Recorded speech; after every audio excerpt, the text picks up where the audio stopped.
حضرت اسماعیل علیہ السلام کو مکے میں آباد کیا، جن کے بارے میں واقعہ معلوم ہے آپ کو کہ چھوٹے تھے اور ایڑیاں رگڑ کر زمزم نکلا تھا وغیرہ، وہ پھر کسی اور موقع پر بتاؤں گا۔ حضرت اسحاق کے جو بیٹے تھے حضرت یعقوب تھے، جن کا نام اسرائیل تھا، ان کی اولاد بنی اسرائیل کہلائی۔ حضرت یعقوب کی جو اولادیں تھیں، حضرت یوسف، حضرت داؤد، حضرت سلمان، حضرت یحییٰ، حضرت موسیٰ، حضرت عیسیٰ اور بہت سے دوسرے پیغمبر تھے۔ تو اللہ تبارک و تعالیٰ نے اس قوم کو نبوت سے، بادشاہت سے، وطن سے، تینوں چیزوں سے نوازا تھا، لیکن ان کی منافقت اور ان کی حرکتوں کی وجہ سے تینوں چیزیں اللہ تعالیٰ نے ان سے چھین لی۔ اچھا، سوائے رسول اللہ صلی اللہ علیہ وسلم کے وہ بنی اسماعیل کے خاندان سے ہیں، تو رسول مقبول جب چھین لیا ان سے سب کچھ، یہ آپ کو دوسرے پارے میں تفصیل سے آئے گا، تو ان میں ایک نیا یعنی حسد اور کینہ اور بغض اور عداوت پیدا ہو گئی۔ بنی اسماعیل کے خاندان میں کون آ گئے؟ رسول مقبول صلی اللہ علیہ وسلم۔ اس کے بعد بیت المقدس جو ہمارا قبلہ تھا وہ بدل کر کیا بنا دیا، یعنی قبلہ بھی بدلا، نبوت بھی بدلی اور بادشاہت بھی ختم ہوئی۔ جو ان کو یہ تکبر تھا کہ آخری نبی جو ہے وہ بنی اسرائیل میں ہوگا، ہم تو اللہ کے خاص الخاص بندے ہیں۔ قرآن کی آیات ہیں، وہ میں ابھی کوٹ نہیں کر رہا ہوں کہ ہم تو خاص بندے ہیں، پہلے پارے میں مل جائیں گی آپ کو۔ مگر اللہ نے ان کی منافقت بری زندگی کی یہ سزا دی کہ نہ تو ان کے پاس کوئی نبی رہا بعد میں، اور نہ ہی کوئی وطن رہا، نہ ہی بادشاہت رہی۔ حالانکہ بادشاہت ایک زمانے بڑی بڑی بادشاہت ان کے پاس تھی۔ تو یہ سزا ملی ہے ان کو۔ وہ آج تک کس کا انتظار کر رہے ہیں؟ ایک مسیحا کا، لیکن در حقیقت وہ مسیح نہیں ہوگا، وہ مسیح دجال ہوگا۔ جس کا وہ انتظار کر رہے ہیں وہ مسیح دجال ہے، اور ہم لوگ تو جانتے ہیں وہ دجال ہے، لیکن وہ ایک مسیحا کا انتظار کر رہے ہیں کہ وہ باقاعدہ انکار کرتے ہیں۔ آخرت کا تو وہ آج بھی اقرار کرتے ہیں، اللہ کا وہ آج بھی اقرار کرتے ہیں، لیکن کہتے ہیں نبی کو نہیں ہم مانیں گے، نبی تو ہمارے خاندان میں سے ہوگا۔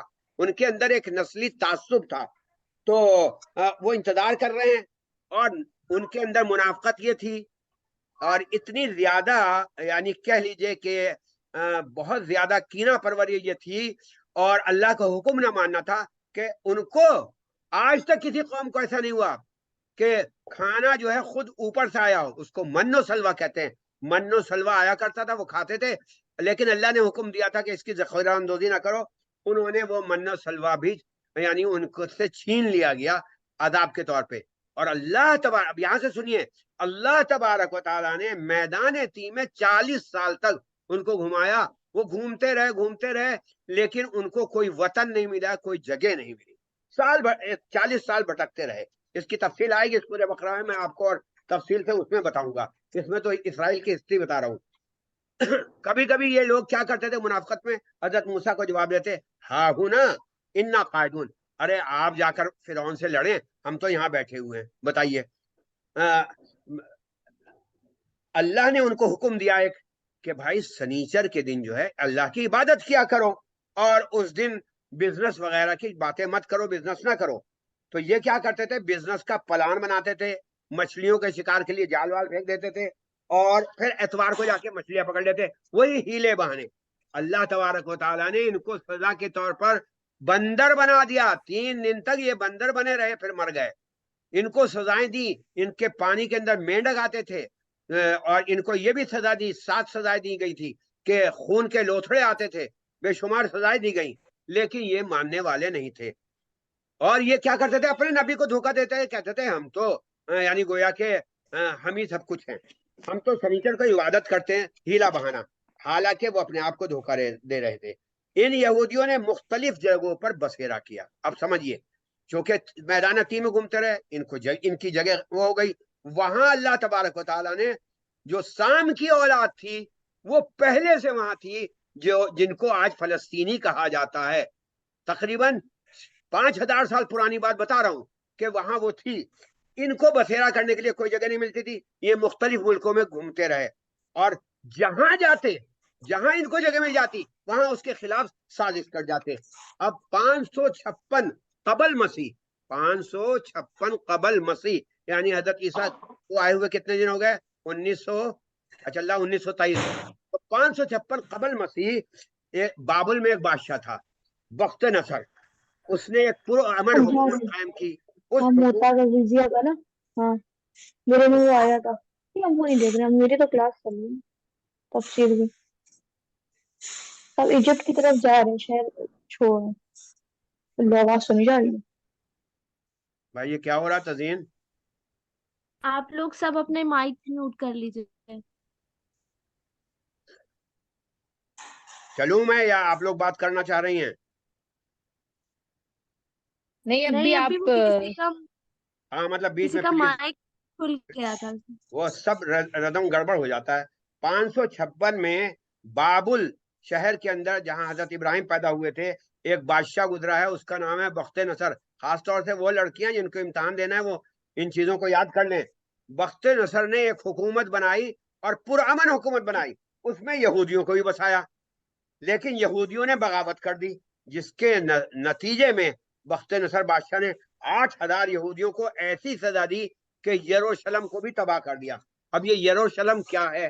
یروشلم وہ خطہ ہے کہ اس میں تینوں مذہب کی چیزیں موجود ہیں. ایک تو ہیکل سلیمانی ہے جس کو یہودی بھی مانتے ہیں اور ہم لوگ بھی مانتے ہیں. حضرت سلیمان نے علیہ الصلوۃ والسلام نے ہیکل سلیمانی بنوائی تھی. جناتوں سے بھی حضرت سلیمان نے کام لیا تھا, کیونکہ حضرت سلمان جو تھے وہ چرند پرند درند سب پر, جناتوں پر سب پر ان کا قابو تھا, اور ان کی بادشاہت تھی. اتنی بڑی بادشاہت ملی تھی, اور اب ان کو کی بادشاہت بھی ختم کر دی گئی, وطن بھی. اسی طرح بیت المقدس جو کہ مسلمانوں کا 17 ماہ قبلہ رہا, سب کو معلوم ہے, اور اس کی تفصیل دوسرے پارے میں آئے گی, میں بتاؤں گا. 17 ماہ مسلمانوں کا قبلہ رہا. یہ یہی رسول مقبول صلی اللہ علیہ وسلم کا وہ براق آیا تھا جب معراج پہ لے کے گئے تھے. یہی رسول مقبول صلی اللہ علیہ وسلم نے تمام انبیاء کرام کو نماز پڑھائی تھی. تو یہ انتہائی مقدس جگہ ہے یروشلم. عیسائیوں کا بھی چرچ ہے, تو تینوں کی مقدس جگہ ہے. بلکہ میں آپ کو آج کل کے ورڈز میں یہ بتاؤں کہ یہ اللہ تبارک و تعالیٰ کا ایک طریقے کا ایمبیسی ہاؤس ہے, سفارت خانہ ہے. تو اللہ تبارک و تعالیٰ نے جب تک یہ قوم اچھی تھی تو ٹھیک ہے, جب ان پہ عذاب آ گیا تو اب اس قوم کو چنا ہے, کنتم خیر امت, یعنی مسلمان کو, کاش کہ وہ منافقت نہ کریں. تو اس قوم کا سفارت خانہ ہے, ایمبیسی ہے یہ اس دنیا کے لیے, جیسے کہ خانہ کعبہ. تو اب بتائیے یہ کس کا حق ہے؟ بہرحال اب سمجھتے جائیے. بہرحال اس بادشاہ نے تمام غدار یہودوں کو نکالا. حضرت عیسیٰ کے آنے کے بعد ان اسرائیلیوں نے ان کے مذہب کو قبول نہیں کیا, ان کو بھی نہیں مانا, بلکہ ان کو قتل کرنے کی سازش کی, اور ایک دن اپنے زوم میں حضرت عیسیٰ کو کیا کیا, سولی پر لٹکا دیا. مگر قرآن نے بتا دیا وما قتلوا وما صلبوا, یعنی اللہ تعالیٰ نے ان کو بچا لیا, سولی سے پہلے فرشتوں کے ذریعے اوپر اٹھا لیا. اب یہ کیا کر رہے ہیں؟ انتظار کر رہے ہیں اپنی قوم میں ایک مسیحا جس کو ہم دجال کہتے ہیں, اس کے آنے کا انتظار کر رہے ہیں. اب یہاں سے کہانی میں آگے بڑھاتا ہوں, بہت مختصر کر کے سمجھ لیجئے بات کو. مدینہ شہر میں بنی قینقاع اور 2 اور قبیلے تھے, یہودی کے تھے.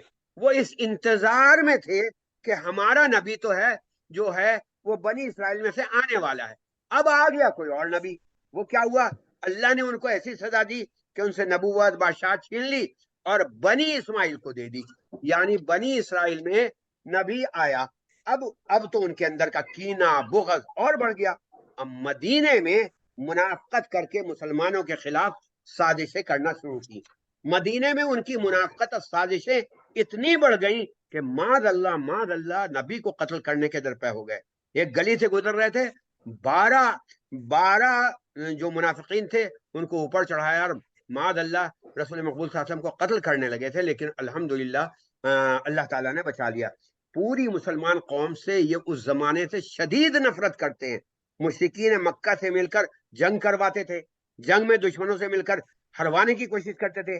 رسول مقبول صلی اللہ علیہ وسلم کو زہر دیا ایک بڑھیا کے ذریعے سے, آپ پر جادو کرایا اور آپ کی فیملی کا اسکینڈل بنایا, جیسے کہ حضرت عائشہ وغیرہ کا آپ لوگوں کو واقعہ معلوم ہے, نہیں معلوم ہے تو میں بتاؤں گا اگلے اس میں. ہر معاہدے کی خلاف ورزی کرتے تھے, معاہدے کی خلاف ورزی کرتے تھے. اور آپ کو یاد رکھیے حضور نے کیا فرمایا تھا, اذا عاہد, جو معاہدہ کرے اس کی خلاف ورزی کرے, یہ منافقین کی نشانی ہے.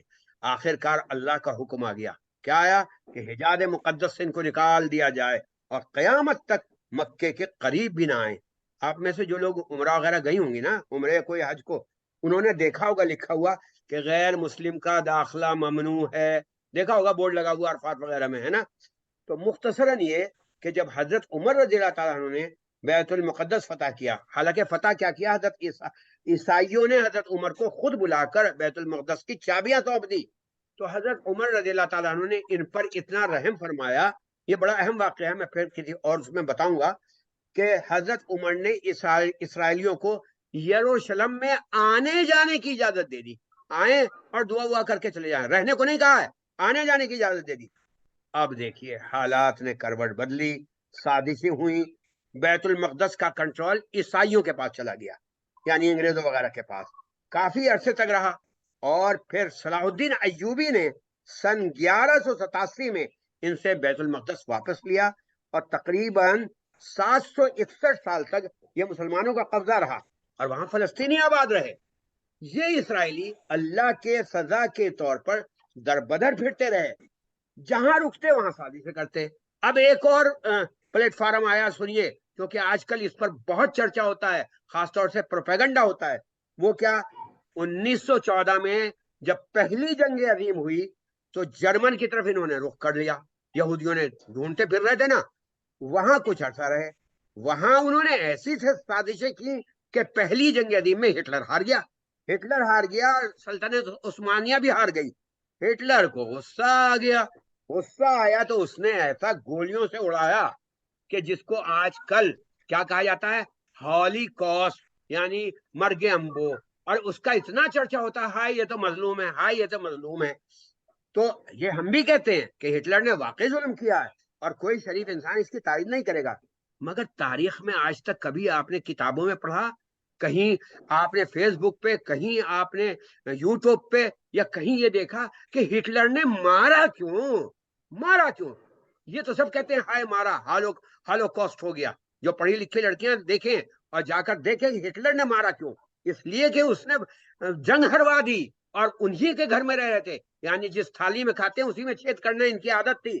ہٹلر نے کے اس اقدام پر آج کل بڑا واویلا ہوتا ہے. میں سچی کہانی اس لیے بتا رہا ہوں تاکہ یہ پروپیگنڈے سے یہ نہ سمجھا جائے کون ظالم ہے کون مظلوم.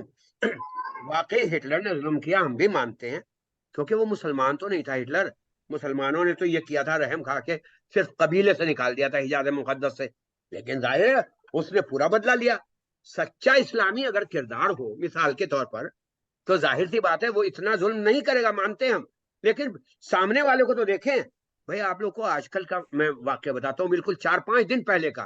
یہ واقعہ سب لڑکیوں نے سنا ہوگا کہ یہ واقعہ بہت وائرل ہو رہا ہے، اور دنیا تعریف بھی کر رہی ہے کہ اتنی خوفناک جنگ چل رہی ہے کہ کیا کر رہے ہیں، ہاسپٹلوں کو نہیں چھوڑ رہے ہیں، سویلین کے لاشوں کے لوتھڑے بن گئے ہیں، خون میں بہ رہے ہیں لاشوں کے لوتھڑے. اسی ٹائم میں 2 نوجوان ایک اسرائیلی گھر میں گھستے ہیں، آپ لوگوں نے یہ خبریں سنی ہوگی، اور وہاں ایک کیلا کھانے کی اجازت لے رہے ہیں، اور اس عورت سے یہ کہتے ہیں کہ آپ گھبرائیں نہیں، ہم مسلمان ہیں، ہم آپ کے ساتھ کوئی بدتمیزی کا سلوک نہیں کریں گے. اور وہ عورت خوشی خوشی سنا رہی ہے، اور ساری دنیا میں یہ وائرل ہوا. لیکن چونکہ یہ ایسی چیز ہے، کردار کا معاملہ ہے اسلام کا، مسلمانوں کا نہیں کہہ رہا ہوں، اسلامی کردار، تو نتیجہ یہ کہ ایسی خبروں کو دبا دیا جاتا ہے. اب دیکھیے سیاست نے کیا پلٹا کھایا. وہ عیسائی جو ان کے جان کے دشمن تھے اور ہزاروں قتل کیے تھے، وہ لوگ کیا کرتے ہیں، اب انہیں وطن دلانے کی کوشش کر رہے ہیں، جس میں سب سے پہلے امریکہ، برطانیہ، اتحادیہ تک شامل ہے. اب ذرا غور کیجئے، غور کرنے کا مقام ہے. آپ لوگ بھی سب پڑھی لکھی ہیں، میچور مائنڈیڈ ہیں، سمجھیے. اسرائیل کو جگہ دلانی نا آپ کو دنیا کے اندر، تو اس جرمن میں دلائیے نا جس جرمن نے مارا ہے، یا امریکہ میں دلا دیجئے، یا افریقہ کے صحراؤں میں دلا دیجئے، ایتھوپیا میں بہت سی جگہ ہے وہاں دلا دیجئے.